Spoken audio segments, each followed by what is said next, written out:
La la la la la la la la la la la la. La la la la la la la la la li la la. La la li la la la la la la li la la la la la la li la la la la la la la. Bonsoir messieurs, dames, et nous revoilà après 3-4 jours d'absence. Oui, j'avais besoin de faire une petite pause pour faire un peu le point, parce que finalement, on est arrivé au cours 112 d'art dramatique avec la solution, je dirais pas la solution finale, la solution finale, les chambres à gaz et tout, oh là là. Chaque fois que je parle de la solution finale, on pense à ça, les oh là là, oh là là. Bon, enfin. Pour nous, c'est le début du commencement. Parce que une fois qu'on a intégré la théorie, qu'on a mis tout ça en pratique, c'est le moment où ça devient intéressant, évidemment. C'est comme un grand joueur d'échecs, une fois qu'il a intégré toute la théorie, qu'il a mis en pratique son jeu, sa dextérité, c'est là que ça devient intéressant. Les parties d'échecs, elles deviennent de plus en plus riches en événements extraordinaires. Alors, je réfléchissais à notre monde qui va très mal. Économiquement, j'entends parler parce que nous avons les banques centrales qui ingèrent de l'argent, qui ingèrent, comment on dit ça, qui injectent de l'argent dans l'économie, à tout va. Évidemment, l'argent ne vaut plus rien. Ça devient symbolique. En fait, l'argent, comment je vais dire, ça ne vaut plus rien moralement parlant. C'est-à-dire que les gens qui gagneront de l'argent ne vaudront pas l'argent qu'ils gagnent, puisque c'est artificiel, vous voyez. Alors ça vient à une chose toute simple, c'est à revoir notre façon de penser. C'est que dorénavant, nous n'allons plus attribuer de la valeur à ceux qui gagnent de l'argent, comme il est courant de dire maintenant, un grand monsieur, c'est quelqu'un qui gagne beaucoup d'argent. On ne pourra plus le dire puisque l'argent ne sera plus notre étalon de valeur morale, puisque l'argent est artificiel. Actuellement, les banques centrales injectent de l'argent, ça veut dire que les dirigeants d'entreprise gagnent de l'argent par l'intermédiaire des banques. Ce n'est plus par l'intermédiaire de leur travail.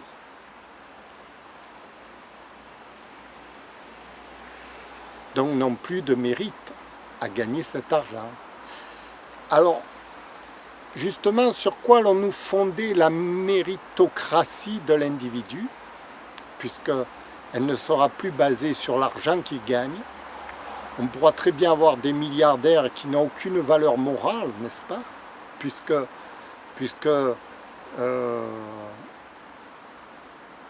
ni aucune valeur technique de savoir-faire.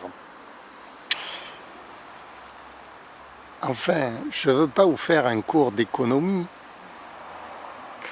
future, puisque ça c'est, on se projette dans l'avenir, en imaginant bien que le monde serait un peu fonctionnalisé en quelque sorte, où les banques centrales injecteront de l'argent dans tous les secteurs d'activité pour pouvoir alimenter le circuit en quelque sorte, jusqu'à ce que le circuit se reprenne de lui-même. D'accord. Ok. Ok, ça c'est de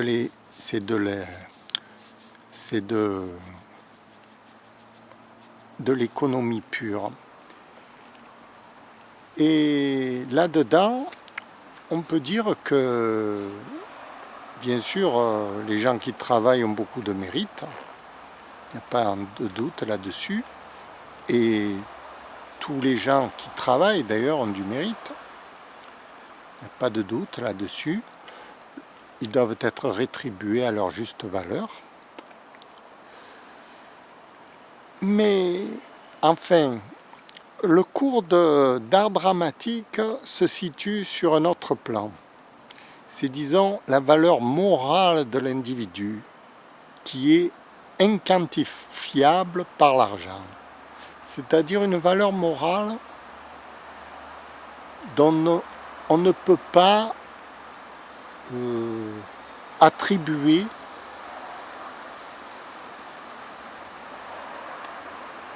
une valeur pécuniaire en quelque sorte. C'est un savoir-faire de l'individu. Alors, le savoir-faire, à quoi il sert? Il sert à faire des films, comme ce que je fais en ce moment avec vous. Je fais des films, voilà. Je sais faire ça, je sais jouer la comédie, je sais jouer un rôle, je sais jouer un scénario dramatique. Je peux me projeter dans un film, dans une scène, tout simplement, et la jouer, obéir donc à la mise en scène. Voilà, c'est le savoir-faire du comédien qui demande des qualités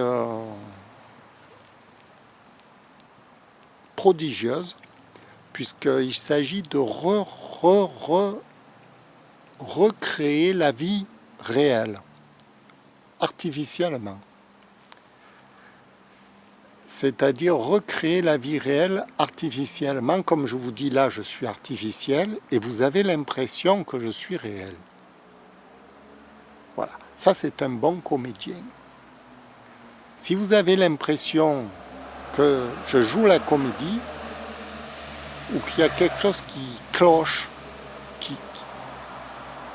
qui ne va pas dans la scène, il y a des motifs à cela et il faut comprendre pourquoi. Alors, mon travail, c'est justement d'étudier les mécanismes et le fonctionnement d'une scène vivante d'abord,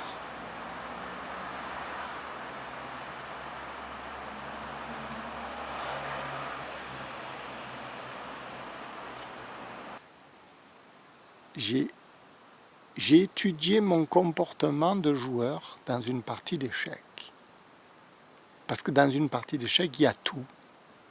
Il y a tout et c'est écrit. Et c'est comme un film, une partie d'échecs. On peut ensuite revoir ce que l'on a fait dans la partie, donc, et se réobserver introspective, à rebours, si vous voulez, les phases de la partie et d'avoir le comportement qu'on a eu dans toute la partie. C'est un film en quelque sorte, un film vivant. Une partie d'échecs, c'est un morceau de notre vie vivante dans laquelle on peut s'analyser. Je suis rentré dans des éléments très techniques puisque nous parlons d'art dramatique, bien sûr. Hein. Et tout ça pour vous faire imaginer un peu comment le comédien évolue. Donc, il observe son comportement dans la vie réelle. Il s'améliore dans la vie réelle et ses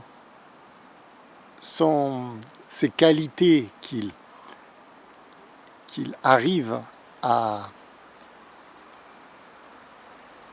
gagner, si on va dire, dans la vie réelle, comme un joueur d'échecs qui gagne des galons dans son jeu, eh bien, elle se retrouve comme par enchantement devant la caméra quand je joue Ivan Ivanovic.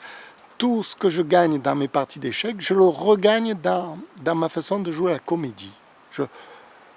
Je deviens meilleur parce que je joue mieux en jouant aux échecs et je joue mieux la comédie quand je joue la comédie.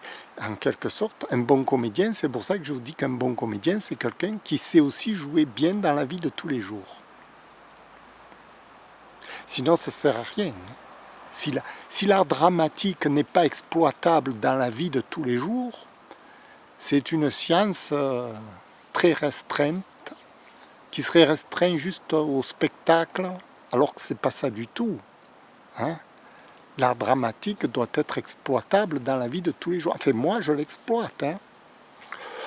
Moi, c'est pour ça que je vous dis que ma vie est réussie, parce que j'ai acquis les facultés pour réussir ce que je fais.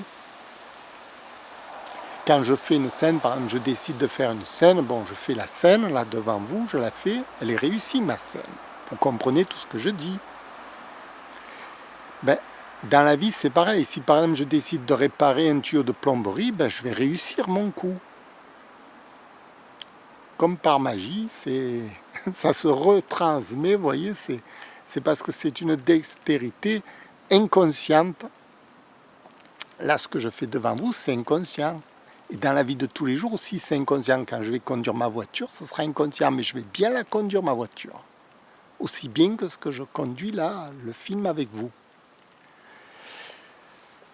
C'est pour ça que c'est très intéressant pour moi de faire des films, parce que j'ai un retour d'expérience visuelle sur les qualités que j'espère obtenir. Bon, aujourd'hui, la mise en scène, elle n'est pas très élaborée. Hein? Je veux juste vous faire un cours d'art dramatique, c'est tout. C'est pas... Bon, je voulais vous parler de méritocratie, tout ça. Je crois que je me suis planté, là.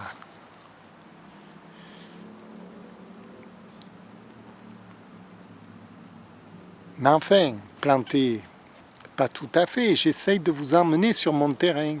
J'essaye de vous expliquer que lorsque vous serez de très bons comédiens, vous aurez la méritocratie. C'est-à-dire que vous serez capable de tout réussir.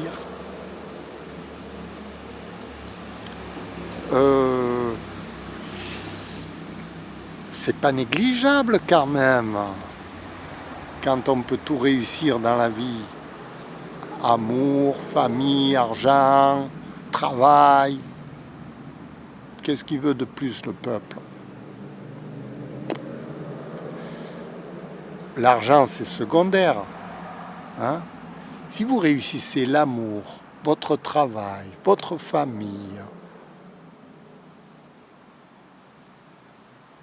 l'argent, ça devient qu'un outil pour réussir tout ça. Parce que si on vous propose, admettons, ou de l'argent ou de l'amour, vous allez choisir l'amour. Si on vous propose ou votre famille ou de l'argent, il y en a qui préfèrent l'argent. Mais ils ont tort. Tôt ou tard, ils se rendront compte que l'argent n'achète pas leur famille. Il vaut mieux avoir de bons liens familiaux, savoir entretenir, que se retrouver seul, immobile, dans une tour d'ivoire, sans famille, sans amis. C'est invivable. Hein. On peut vous donner tout l'or du monde. C'est comme si vous vous retrouviez sur une île déserte avec tout l'or du monde. Et alors? Voilà. L'argent n'est qu'un moyen pour arriver à ses fins. Mais si on y arrive avec la méritocratie, avec le talent, ça vaut la peine aussi. C'est un peu comme, j'allais dire, le talent, c'est comme une épée. Hop, vous prenez ce que vous voulez, vous voyez une belle femme, clac, vous la prenez, vous voyez, vous avez du talent. C'est pas avec forcément de l'argent. Bon, c'est ça que je veux essayer de faire comprendre. Parce que moi, j'ai mis très longtemps avant de comprendre ça. Je veux dire, quand on est jeune, qu'on a 20 ans, on oublie que le talent est important dans la vie. On oublie ces choses-là. Alors qu'avec du talent, on réussit sa vie.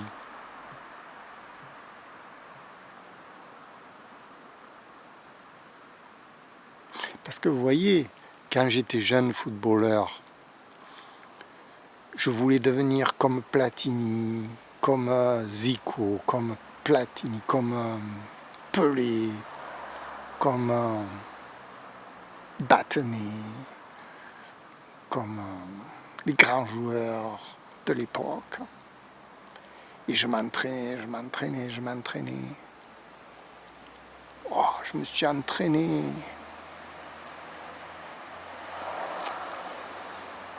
Une dizaine d'années, facilement.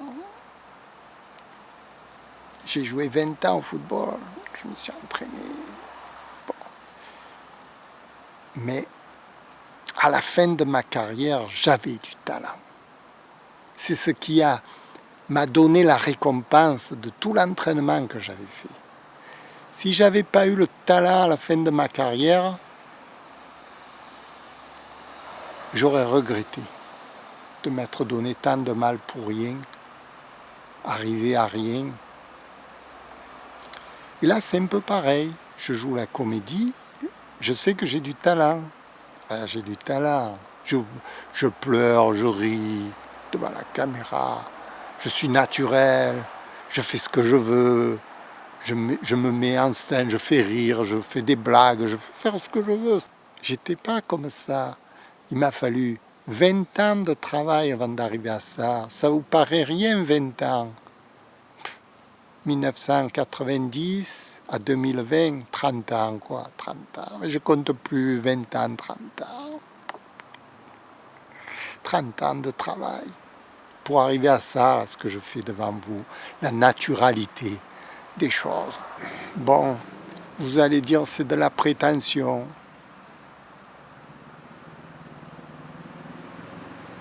Pour moi, ça n'est pas, parce que pour moi, je suis satisfait de moi. À partir du moment où vous êtes satisfait de vous, le reste n'a plus d'importance. Vous voyez, c'est comme au football, j'étais satisfait de moi, et alors?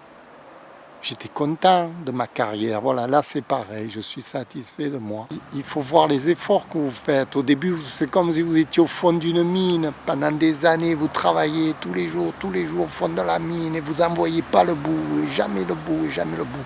Puis un jour, ça s'éclaire, vous trouvez le filon d'or, vous voyez. C'est ça. C'est ça la récompense dans la vie. C'est ça. C'est pour ça que je dis, je peux mourir tranquille. J'ai réussi. Et viva la vie, et puis tout va bien, vous voyez. Je vous remercie. C'était le cours 113 d'art dramatique. Faites-en ce que vous voulez. Maintenant, moi, je me bats pour que les gens ils fassent la même chose que moi. Voilà. Ils n'abandonnent pas dans la vie, qu'ils se battent, Je suis un fonceur. Je vous remercie de m'avoir regardé. Et je vous souhaite une bonne soirée, de beaux enfants, une belle vie, tout ce qui va avec. Merci. Au revoir.